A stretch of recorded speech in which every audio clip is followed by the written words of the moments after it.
لیکن جہاں تک میری انڈرسٹینڈنگ ہے کہ حکومت پاکستان نے آج تک پاکستان کے اندر جو دہشت گردی کے بہت سے واقعات ہوئے ہیں اس کے بارے میں کوئی کمپریہنسو جوڈیشل کمیشن ایسا بٹھایا ہی نہیں جس کو اسٹیٹ کمیشن کہتے ہیں،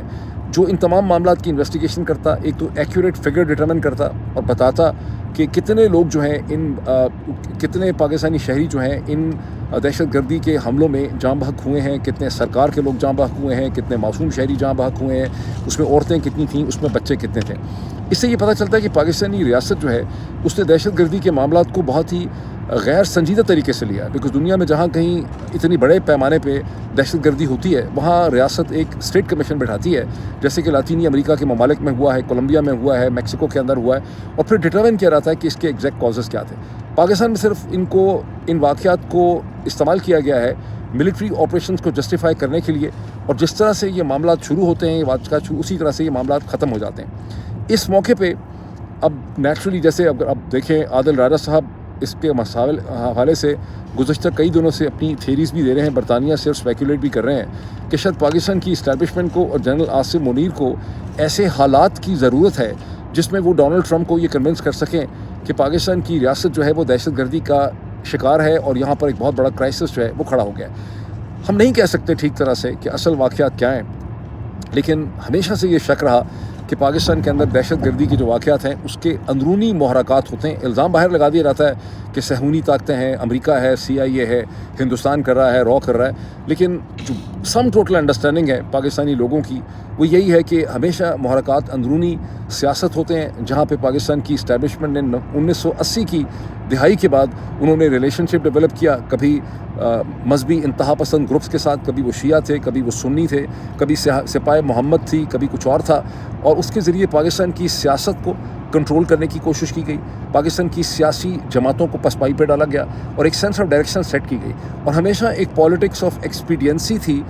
جس کے نتیجے میں ایسے واقعات ہوتے رہے اور کبھی بھی ان کی کوئی جامع کمپریہنسو مفصل قسم کی ان کی انویسٹیگیشن جو ہے وہ نہیں ہو سکی۔ اب بہت زیادہ خطرہ یہ ہے کہ ہم دوبارہ کسی ایسے مومنٹ کی طرف آ رہے ہیں۔ آج جب یہ واقعہ ہوا اس کے بعد بہت سے لوگوں کو صفت غیور کی، جو ایک بہت سینئر پولیس آفیسر تھے، غالباً deputy additional inspector general police تھے خیبر پختونخوا کی، جن کی بہت مشہور اسٹیٹمنٹ تھی جب انہوں نے کسی اسٹیج پہ یہ کہا تھا کہ اگر ہمیں صرف فوج کی گاڑیوں کو ان کو روک کے ان کی تلاشی لینے کی اجازت مل جائے تو دہشت گردی کے واقعات جو ہیں وہ ختم ہو جائیں گے۔ اب صفت غیور کی یہ اسٹیٹمنٹ تو بہت لوگوں کو یاد ہے، صفت غیور شہید کی، جو خود بھی ایک دہشت گردی کے حادثے میں اسی طرح سے جہاں بحق ہوئے۔ لیکن مجھے ذاتی طور پہ چونکہ میں سول سروسز سے تعلق رہا ہے، بہت سے پولیس آفیسرز نے ان کانفیڈنس جو پبلکلی نہیں کہہ سکتے تھے، پرائیویٹلی انہوں نے مجھ سے کہا کہ جناب یہ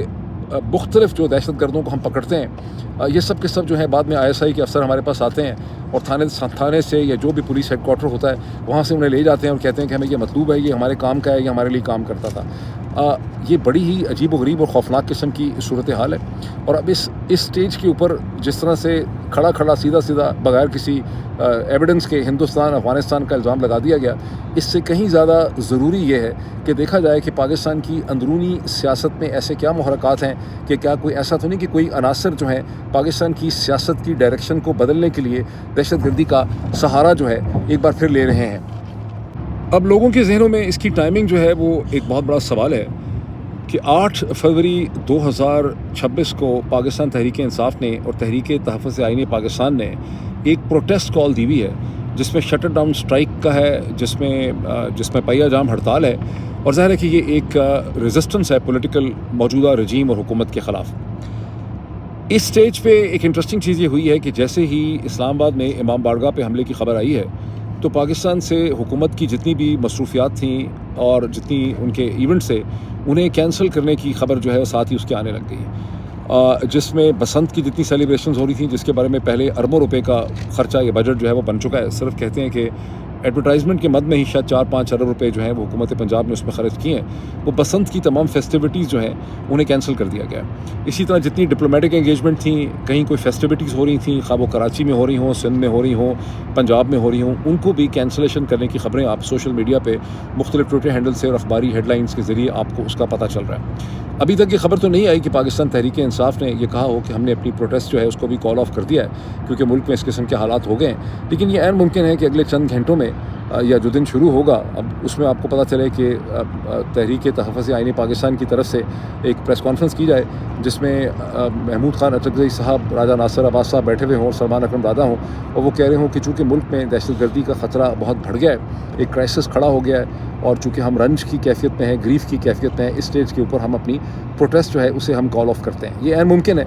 کہ ایسا بھی ہمیں دیکھنے میں آئے۔ اگر ایسا ہوتا ہے، اور جو ابھی تک کی مصروفیات کینسل کی گئی ہیں، مجھے یاد آ رہا ہے کہ جب 26 نومبر 2024 کو اسلام آباد کے اندر ایک قتل عام ہوا، اور اگر صرف سرکاری اعداد و شمار جو اب تک ہمارے سامنے ہیں اسی پہ آ جائیں کہ 14 لوگوں کو پاکستان کے پولیس نے یا پیراملٹریز نے مار کے ہلاک کر دیا انہیں اسلام آباد میں، تو اسلام آباد اور پاکستان میں کسی بھی قسم کی کلچرل ایکٹیویٹی کینسل نہیں ہوئی۔ ایسا لگتا ہی نہیں تھا کہ پاکستان کے اندر کوئی حادثہ ہو گیا ہے، کوئی ثانیہ ہو گیا ہے۔ ایسا لگتا تھا کہ جو لوگ مار دیے گئے وہ کافر تھے، وہ شاید کوئی ایجنٹ تھے یا دہشت گرد تھے کہ ان کو مار دیا گیا ہے۔ کسی کو کوئی انٹرسٹ ہی نہیں تھا اس چیز میں۔ اس کے کچھ عرصے کے بعد آپ نے دیکھا کہ 2025 میں کچھ مہینوں کے بعد جب مریدکے کے قریب اسی طرح سے تحریک لبیک پاکستان کے ورکرز جو ہیں، جہاں کے دونوں لیڈرز جو ہیں ان کو آج تک ہی نہیں پتہ چل سکا کہ رضوی برادرن کہاں ہیں، وہاں پر جب ایک کریک ڈاؤن ہوا، وہاں پر بھی بہت خبر ہے کہ اس میسیکر میں خدا جانتا ہے کہ کتنے لوگ جو ہیں وہ جہاں بحق ہوئے۔ کچھ نہیں کسی کے کان پہ جوں ریگی، کوئی سرکاری مصروفیات، کوئی کلچرل ایونٹس، کوئی میوزیکل ایونٹ جو ہے وہ کینسل نہیں ہوا۔ اور بے حسی اتنی ہے پاکستانی قوم کی کہ بہت سے لوگ جو سمجھدار لوگ ہیں، جن سے آپ اس قسم کی باتوں کی توقع نہیں کرتے، وہ بانگے دہل کے کہتے رہے کہ بھائی کیا پروف ہے کہ 2-4 لوگوں سے زیادہ کوئی جاں بحق ہوئے ہیں مریدکے میں، یا اسلام آباد میں 14 سے زیادہ لوگوں کی ہلاکت ہوئی ہے، اس کا کیا پروف ہے؟ ان لوگوں کو میں نے تھوڑا سا یاد کروانا تھا کہ ابھی ہاں، اور ایویڈنس کے طور پہ کئی دفعہ لوگوں نے یہ بھی کہا کہ اگر ایسا ہوتا تو دنیا کا میڈیا اس کو کور کرتا، ڈیتھ چھپتی نہیں ہے، پھر تو اس کو نیو یارک ٹائم بھی کور کرتا، اس کو واشنگٹن پوسٹ بھی کور کرتا، BBC بھی کو فگر بتاتا۔ ان تمام لوگوں کی خدمت میں عرض ہے کہ ابھی آپ نے دیکھا کہ ایران میں ہوئی ہوں گی ڈیتھ بہت زیادہ، لیکن آپ نے دیکھا کہ کیسے دعویٰ کر دیا گیا ہے کہ ایران کے اندر، میں حیران ہوں کہ نیو یارک ٹائم جیسے اخبار کے اندر یہ لکھا گیا ہے کہ سورسز کہہ رہے ہیں کہ 20,000 لوگ جو ہیں وہ مارے گئے ہیں ایران کے پروٹیسٹ کے اندر۔ کوئی 200 کی بھی ایویڈنس نہیں ہے کسی کے پاس، لیکن 20,000 کا فگر، 30,000 کا فگر جو ہے آسانی سے کوٹ کیا جا رہا ہے۔ یہ صرف میں ان کے لیے یاد دہانی کروانا چاہتا ہوں، لوگوں کے لیے جنہوں نے اسلام آباد کے میسیکر کے اوپر بے حسی کا مظاہرہ کیا تھا۔ تو ابھی جو کچھ بھی اسلام آباد میں ہوا ہے، مجھے بہت شک ہے، اگر آپ پاکستان کی تاریخ دیکھیں، کہ اس کے محرکات اگر کوئی انویسٹیگیٹ کرے گا تو اس کے محرکات اندرونی سیاست سے ہی نکلیں گے، اور یہاں پر اب کچھ کرنے کی کوشش کی جا رہی ہے جو آنے والے چند دنوں میں ہمیں پتہ چلے گا کہ کیا کرنے کی پاکستان میں کوشش جو ہے وہ کی جا رہی ہے۔ ایک اور جو فیکٹر اس وقت ذہن میں رکھنے کا ہے وہ یہ ہے کہ ایران اور امریکہ کے درمیان میں ایک بہت ٹینشن ہے، کسی وقت بھی کہتے ہیں کہ جنگ ہو سکتی ہے، اور ایک شیعہ امام بارگاہ کے اوپر حملے کرنے کو بہت سے حملہ کرنا جو ہوا ہے دہشت گردی کا، اس کو بہت سے لوگ اس کے ساتھ بھی کنیکٹ کر رہے ہیں۔ یہ بھی ایک ایسی صورتحال ہے جو اگلے چند دنوں میں ہم پہ واضح ہو سکے گی کہ اس خطے میں کیا ہوتا ہے۔ بہرحال جو راؤنڈ ہوا ہے مسقط میں، عمان کے شہر میں، جسے عمان کے منسٹر آف فارن افیئرز نے میڈیٹ کیا اور انہوں نے مدد کی امریکہ کی اور دونوں کی ایران کی، اس کو ایران کی طرف سے جو اب تک موقف آیا ہے، کہا گیا ہے کہ یہ مذاکرات کا جو راؤنڈ تھا یہ بہت کامیاب ہوا ہے۔ ایران کے فارن منسٹر عباس ارغچی جو ہیں، ان کی اسٹیٹمنٹ سامنے آئی ہے، ان کا ایک بہت لمبا چوڑا ٹویٹ بھی ہے ایران کی منسٹری آف فارن افیئرز کا، اور جتنی بھی خبریں اب تک لگی ہیں میں نے دیکھی ہیں، خواہ وہ پاکستان کے اخباروں میں لگی ہوں یا روئٹرز میں ہوں یا بین الاقوامی خبر رساں ایجنسیز جتنی بھی ہیں، وہ سب ایران ہی کو اس میں کوٹ کر رہے ہیں۔ ابھی تک امریکہ کا کوئی موقف جو ہے ہمارے سامنے نہیں آیا، گو کہ امریکہ کی ٹیم بھی تھی جسے اسٹیو وٹکاف لیڈ کر رہے تھے، ان کے ساتھ ہی ڈونلڈ ٹرمپ کے اپنے داماد جارڈ کشنر جو ہیں اس میں تھے، لیکن امریکہ کا موقف ہمارے سامنے نہیں آیا، میں نے کم از کم نہیں دیکھا۔ لیکن ایران کی طرف سے کہا گیا ہے کہ یہ بہت ہی انٹینس، کئی راؤنڈز ہوئے، ایک ہی دن میں 8 گھنٹے تک یہ بات چیت اور میٹنگ جو ہے وہ چلتی رہی، جس میں عمان نے مدد کی اور ہم نے بہت پروگرس کی ہے۔ لیکن اب اس میں اگلا سٹیپ یہ ہے کہ دونوں جو ٹیمز ہیں وہ واپس اپنے کیپٹل سٹیز میں اپنے پرنسپلز کو رپورٹ کریں گی، یعنی واشنگٹن میں اور تہران میں، اور پھر ان ڈسکشنز اور مذاکرات کو جاری رکھا جائے گا۔ ایران کے فارن منسٹر نے یہ بات واضح کر دی کہ ایران صرف اپنے نیوکلیئر ایشو پہ امریکہ کے جو کنسرنز ہیں اس پہ نیگوشیٹ کر رہا ہے، اور کسی بھی ایشو پہ اس اسٹیج پہ نیگوسیشن جو ہے وہ نہیں کی جا رہی۔ بہرحال میں یہ کہہ کے کنکلوڈ کرتا ہوں کہ شاید ایران اور امریکہ کے درمیان میں جو چیز ہو رہی ہے اس کے ساتھ اس کا تعلق ہو،